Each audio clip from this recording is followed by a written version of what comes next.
आ गई। अरे आप ही को बोलो थे कि आ जाए करता हूँ बैठने के लिए आपको। अच्छा दे दे अम्मा को भी।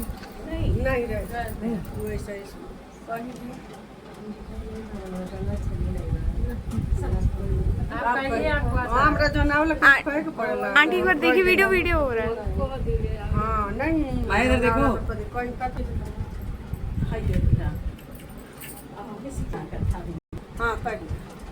नहीं हमको आता वाला कहिए आपको आता है।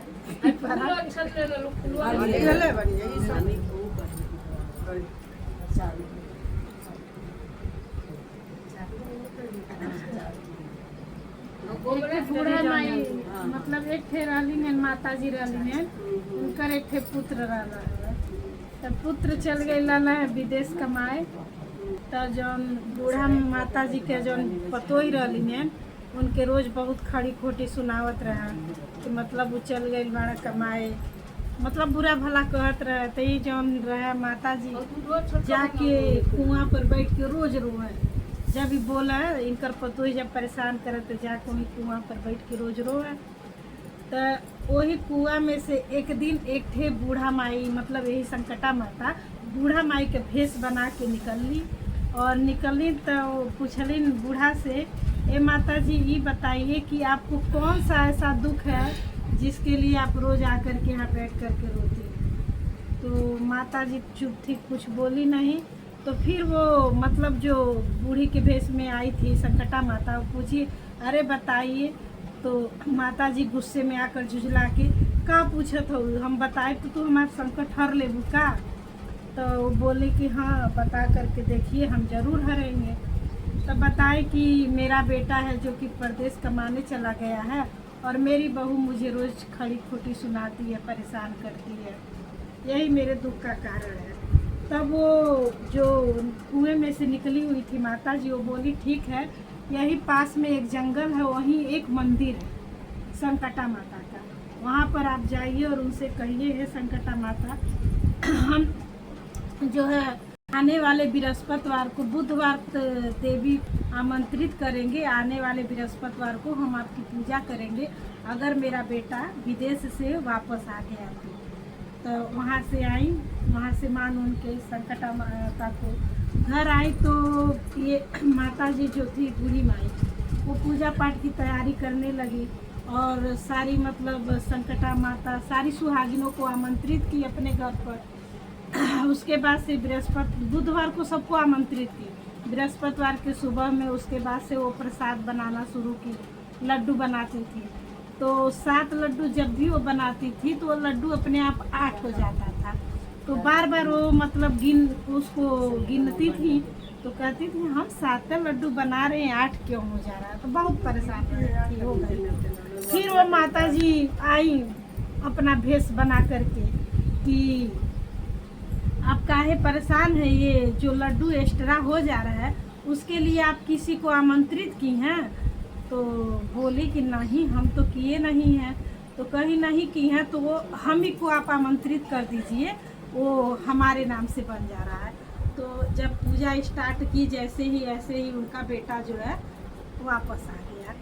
जब बेटा वापस आ गया तो बहू जो वहाँ बिना मतलब प्रसाद लिए जो है वहाँ से जैसे आ गई कि अरे अब तो मेरे पति आ गए। और वो जो माता जी थी तो पति देखा, कहा कि अरे पत्नी तो मेरे नाम पर आ गई और जो माता जी हैं वो मेरा जो है मेरे आने का खबर सुन करके नहीं आई। तो जब वो माता जी पूरा पूजा पाठ अपना निपटा ली, जब वो जब आई तो कहे कि अरे माँ तुम तो बड़ा लेट करके आई हो। तो बताए कि बेटा मैं ऐसे ऐसे मेरे साथ हुआ, तो ऐसे ऐसे मैं पूजा पाठ मानी थी तो जो है पूजा निपटा करके मैं आपके पास आई हूँ। तो बेटा कहा अच्छा। तो क्या किया, अपने मारे गुस्से में अपने जो है बहू को घर से निकाल दिया। बोला माँ या तो ये रहेगी या तो हम रहेंगे। तो माता जी बोली कि मैं बहुत तपस्या से बेटा पैदा की हूँ तो मैं बेटे के साथ ही रहूँगी। बहू को घर से निकाल दी। तो बहू जा कर के पेड़ के नीचे बैठ कर के रोने लगी। नहीं, पेड़ के नीचे नहीं, पेड़ पर चढ़ कर रोने लगी बहू बैठ कर के। तो उसी के नीचे से एक राजा जी जा रहे थे घोड़े से। तो वहाँ विश्राम करने लगे तो उनकी नज़र जब पेड़ पर पड़ी तो पूछे कि क्या बात है, आप बताइए, इतना रो क्यों रही।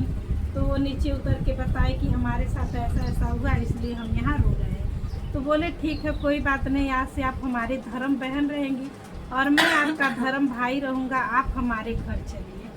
तो वो राजा जी उनको ले करके अपने घर गए। वहाँ गए तो वहाँ जो है कुछ दिन रहने के बाद ये जो है ये बहू थी, वहाँ वो भी संकटा माता के लिए अपना व्रत रखी थी कि हे संकटा माता, अगर सब कुछ ठीक हो जाएगा तो मैं आपका व्रत करूँगी। तो वो भी अपना वहाँ पर व्रत करके पूजा पाठ स्टार्ट किया और उसमें रानी को बुलाई थी खाने के लिए। तो रानी जब बैठी तो लड्डू जब उनको दिया गया तो टाइट था, कहीं मैं तो ये रसमलाई जैसे मिष्ठान नहीं खा पाती हूँ, तो ये टाइट लड्डू मैं कहाँ से खाऊंगी। वो लड्डू फेंक दी, वो लड्डू नहीं खाए। तो जैसे पूजा मतलब अभी पूजा हो ही रहा था तभी उनका जो है पति लेने आ गया कि आया, कहा कि मुझे माफ़ कर दो प्रिय, मुझसे गलती हो गई। तो बोली कोई बात नहीं, ये सब विधि का विधान है और आप भी बैठिए, साथ में दोनों मिलकर पूजा पाठ किए। उसके बाद से वहाँ से राजा जो है अपनी बहन का खूब ले दे करके बढ़िया से विदाई किया। वहाँ से ले दे करके घर आए तो राजा जो है दलित हो गए। प्रसाद का अपमान की थी तो वही फिर राजा से बोली कि ना जाने आपकी बहन क्या करके गई, उसके जाते ही मेरा सारा राजपाट लूट गया, ये वो हो गया मेरे पास। तो राजा को याद आया कि हाँ वो बोली थी कि भैया जब कभी आपको संकट आए तो हमारे पास जरूर आइएगा, हमको संकट पड़ा तो आप शरण दिए थे, आपको पड़ेगा तो हमारे पास जरूर आइएगा। तो ये लोग उस बहन के घर गए। जब वहाँ गए तो वहाँ पर सारा अपना मतलब कथा सुनाए। तो बोली कि अब हमें नहीं पता भैया क्या हुआ, हमारी तो ये सारी माता जी ही है, जो भी मेरा संकट है माता जी हरती हैं। आप लोग भी इसी तरह से मान दीजिए, संकटा माता का पूजा कीजिए, आपका भी राजपाट लौट आएगा। तो वहाँ से मान करके आए कि हमारा जो राजपाट मिल जाएगा तो हम भी संकटा माता का पूजा करेंगे। तो वहीं से सबको आमंत्रित करते हुए घर पर जब यहाँ आए तो देखे उनका राजपाट उसी तरह से वापस आ गया। तो राजा रानी भी मिलकर माता जी से प्रार्थना किए और संकटा माता का पूजा किए। हे माता रानी, जैसे राजा का दिन पलटा उसी तरह से सबका दिन पलटे पूरी दुनिया का।